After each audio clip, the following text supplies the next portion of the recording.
menjadi guru penggerak dengan hati nurani. Calon guru penggerak angkatan 11 penuh dedikasi, membangun masa depan dengan cinta dan aksi. Jayalah, jayalah kawan guru penggerak angkatan 11 kota Lubuk Linggau. Dengan tekad kuat kita melangkah, mendidik dengan hati penuh. Assalamualaikum warahmatullahi wabarakatuh. Halo kawan-kawan semua, khususnya kawan guru penggerak.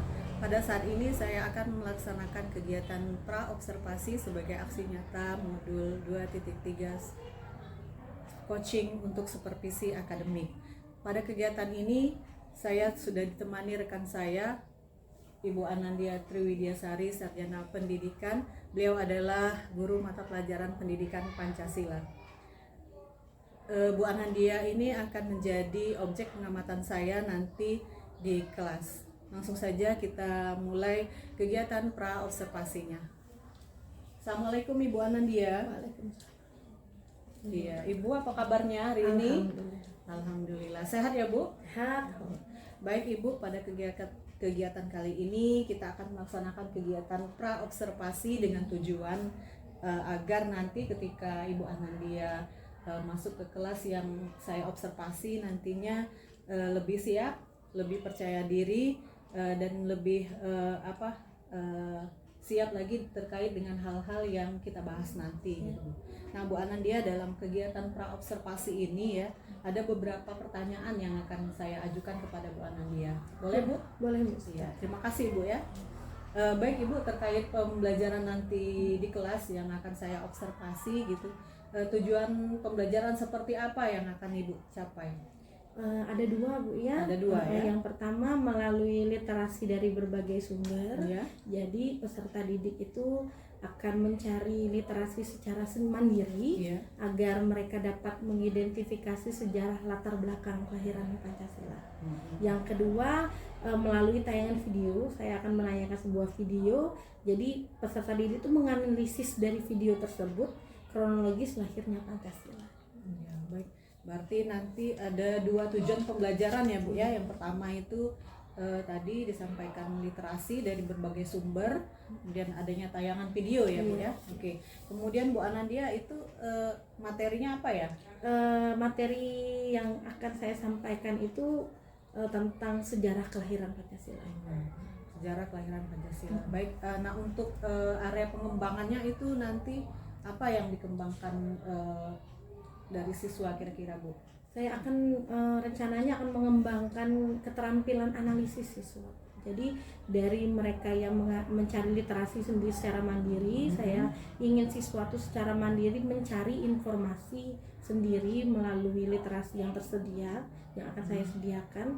Jadi mereka tuh bisa secara berkelompok bekerja sama dengan teman-teman, saling membantu untuk melakukan kegiatan untuk mengisi LKPD ya, LKPD yang sudah saya siapkan. Berarti dengan kegiatan LKPD nanti Iya, ya. Ya, oke. Nah, untuk strategi pembelajaran yang digunakan apa Bu Anandia? Strateginya pembelajaran berdiferensiasi Bu, ada dua, yaitu diferensiasi konten dan diferensiasi produk. Diferensiasi konten itu yang untuk mereka tuh secara mandiri menganalisis sejarah kelahiran Pancasila melalui literasi yang ada, baik berupa literasi yang tersedia maupun video Bu ya, dan tayangan video yang saya sediakan. Yang kedua diferensiasi produk. Jadi setelah pembelajaran saya akan buat tugas siswa Bu ya. Ada siswa yang kelompoknya membuat poster, mungkin flyer, ada yang video berupa cerita. Berarti ada diferensiasinya dua ya, konten dan produk gitu ya. Nah dalam penilaiannya nanti di kelas bagaimana Bu? Penilaian di kelas saya melakukan penilaian tertulis Bu, dan yang kedua penilaian sikap. Penilaian sikap. Oke, itu di sasaran kelasnya kelas berapa? Kelas 7. Kelas 7 ya. Di hari kapan Bu pelaksanaan? Jam kelima aja Bu ya. Iya, di hari Senin, hari Senin ya. Oke. Baik Bu Anandia, itu tadi beberapa pertanyaan dari saya Saya hanya ingin tahu Bu, bagaimana nanti pembelajaran yang akan dilakukan di kelas. Kemudian nanti akan saya pantau, saya observasi. Nah, terkait hal-hal yang kita bicarakan ini tadi, dengan kegiatan yang akan dilaksanakan dengan model pembelajaran berdiferensiasi, dengan ada dua strateginya, diferensiasi konten dan diferensiasi produk. Semoga nanti kegiatan pembelajarannya berjalan dengan lancar gitu kan, sesuai dengan tujuan pembelajaran tadi dan menggunakan strategi pembelajaran berdiferensiasi. Oke Bu Anandia, terima kasih banyak coaching kita hari ini. Nah, kawan-kawan guru penggerak sekalian, itu tadi perbincangan saya bersama Ibu Anandia Triwidiasari, Sarjana Pendidikan. Semoga bermanfaat. Terima kasih. Assalamualaikum warahmatullahi wabarakatuh.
Aduh, malu-malu.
ibunya.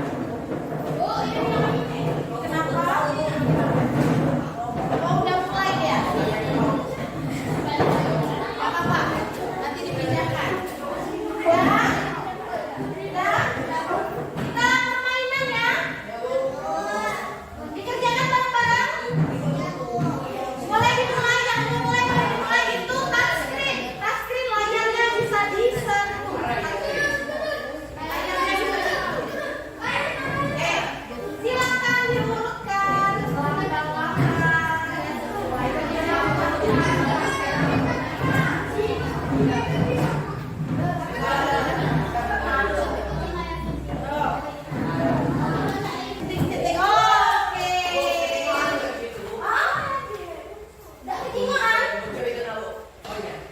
Jadi benar semua ya, Natia.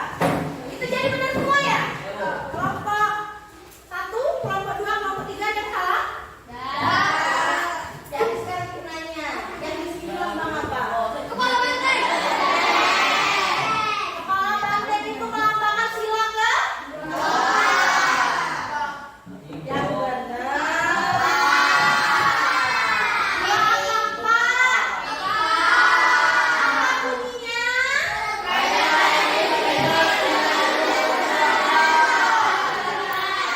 Yang tengah ini melambangkan sila. Kenapa bintang? Karena duduk kan? Oh, bintang itu di langit ya. Dari Tuhan itu di langit. Lanjut. Ini apa ini? Ini lambang sila ke?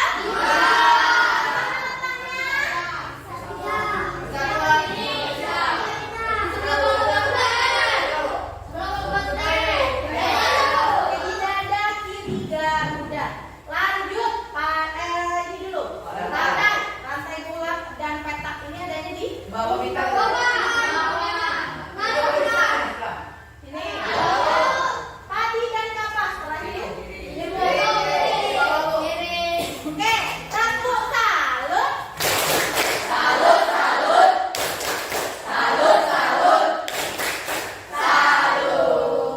Sendiri. Tuh, kakinya nah, bawa aja ya. Oke, sudah kita ice breakingnya nah. Mari kita lanjut ya, sebentar ya. Tadi kita udah ice breaking nih, anak-anak semuanya sudah tahu lambang-lambang Pancasila. Ya, sudah tahu bunyi-bunyinya. Sudah bisa nyanyi Garuda Pancasila. Ya, sekarang kita belajar untuk mengetahui sejarah kelahiran Pancasila. Kita nonton video dulu ya.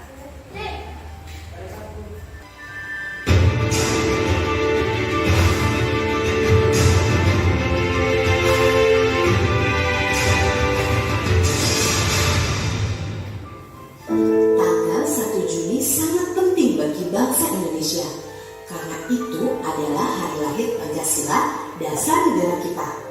Bagaimana sejarahnya? Kita simak bersama ya teman-teman. Kelahiran Pancasila tidak terlepas dari peran Badan Penyelidik Usaha Persiapan Kemerdekaan Indonesia yang disingkat BPUPKI.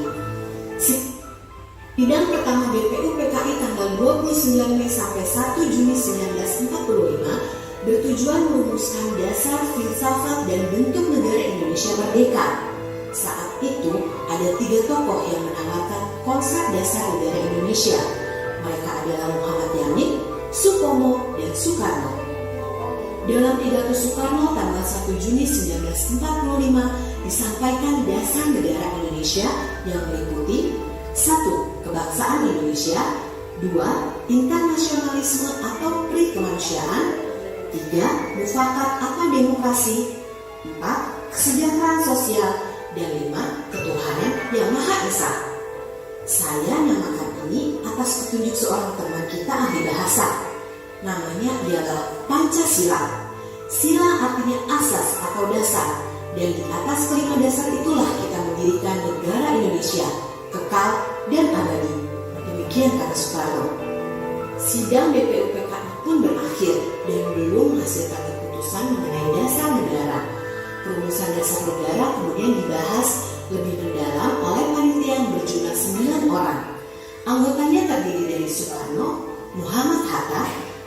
Subarjo, Muhammad Yamin, Wahid Hashim, Abdul Kahar Muzakir, Amikus Nur Cokro Sujoso, Haji Agus Salim, dan Aama Rawis.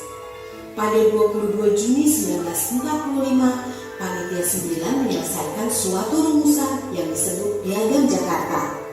Sebelum disahkan, sila pertama dari Piagam Jakarta yang berbunyi ketuhanan dan kewajiban menjalankan syariat Islam bagi pemeluk-pemeluknya diubah menjadi ketuhanan yang Maha Esa. Perubahan tersebut sebelumnya telah didiskusikan kepada 4 tokoh Islam, yakni Ki Bagus Hadi Kusumo, Wahid Hasim, Mr. Kasman Simo Dimejo, dan Teguh Muhammad Hasan.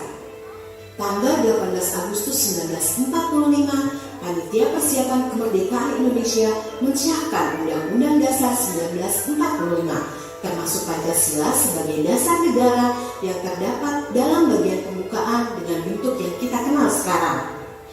Nah teman-teman, penetapan hari lahirnya Pancasila pada 1 Juni merujuk pada fakta sejarah ketika Soekarno pertama kali mengungkapkan kata Pancasila pada pidatonya dalam sidang BPUPKI tanggal 1 Juni 1945.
Portugis lalu yang menjajah kita Idola. Aktor utama, kalau bahasa Indo aktor nyunyian dulu, Islam, ya, melalui kendaraannya yaitu tentara sekutu, dia ingin mengambil alih kembali Indonesia. Jadi sudah tanggal 17 Agustus ya kita kata pasukan proklamasi, ya, sampaikan itu yang nyampe ke rakyat Indonesia berbulan-bulan kemudian, ya. Tahu kalian tentang pahlawan revolusioner? Siapa saja? Hah? Banyak tentara-tentara revolusioner kita ya, yang turun ke medan perang. Ini kan tidak seperti zaman dulu, tidak seperti yang sekarang. Ada WA, cuy Indonesia merdeka cuy, tengoklah di IG, ya kan? Gak ada zaman dulu. Ya, jadi terkadang para pejuang-pejuang tersebut baru tahu Indonesia merdeka itu berbulan-bulan kemudian. Karena apa mereka melakukan gerilya di hutan-hutan, mesti penjajah di mana-mana. Ya, jadi setelah berbulan-bulan kemudian mereka baru tahu. Berbeda dengan tentara sekutu. Ketika dia tahu Indonesia itu merdeka pada tanggal 17 Agustus 1945, ya, ributlah mereka. Tidak ada kata merdeka, gitu kan? Kami ambilnya lagi. Jadi panjang perjuangan kita, ya. Jadi kita perlu dikoreksi ya. Poin nomor 8 ini 18 Agustus tahun 2000 itu gak ada ya. Tulis kenapa ditulis sampai tulis?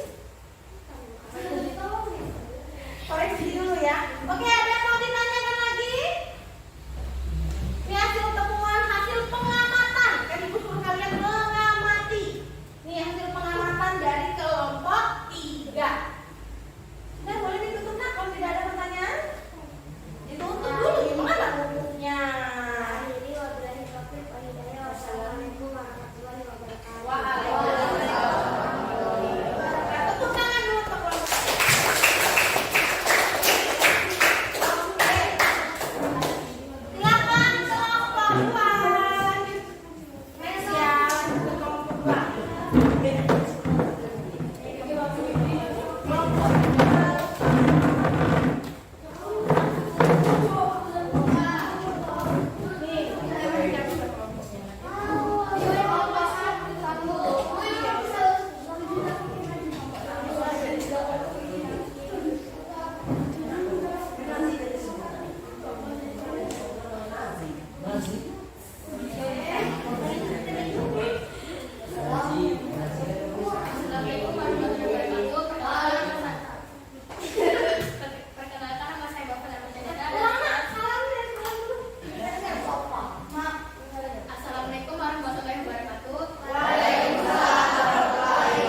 Dikisahkan itu banyak bahwa raja-raja Jawa itu menaiki burung Garuda untuk berpindah dari suatu tempat ke tempat lain. Mitosnya nak, sampai sekarang kita belum menemukan fosil atau apapun ada yang burung Garuda itu sebenarnya seperti burung elang ya, seperti elang botak. Kalau elang putih campuran elang putih dan elang botak kalau di hewan yang sekarang yang ada, namun tidak ada elang satupun yang besarnya bisa dinaiki oleh manusia dewasa.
Padi itu apa? Hah? Iya, makanan pokok pangan. Dan kapas itu melambangkan Anda. Karena pakaian kita berasal dari kapas tumbuhan. Ya, oke? Tidak ada yang ditanyakan lagi? Silakan duduk. Saya akhiri, assalamualaikum warahmatullahi wabarakatuh. Tepuk tangan untuk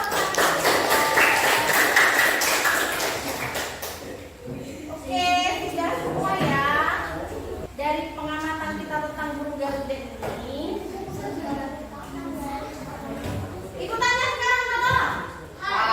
Kenapa warnanya begitu emas kata itu tadi? Karena dia melambangkan kemuliaan. Kemuliaan emas ya. Iya. Indonesia ini dijajah oleh bangsa lain karena emas dan rempah. Ya. Pertamanya kita dijajah karena rempah. Setelah dapat rempah ternyata di dalam tanah kita banyak emas. Oleh karena itu negara Indonesia salah satu negara paling lama dijajah.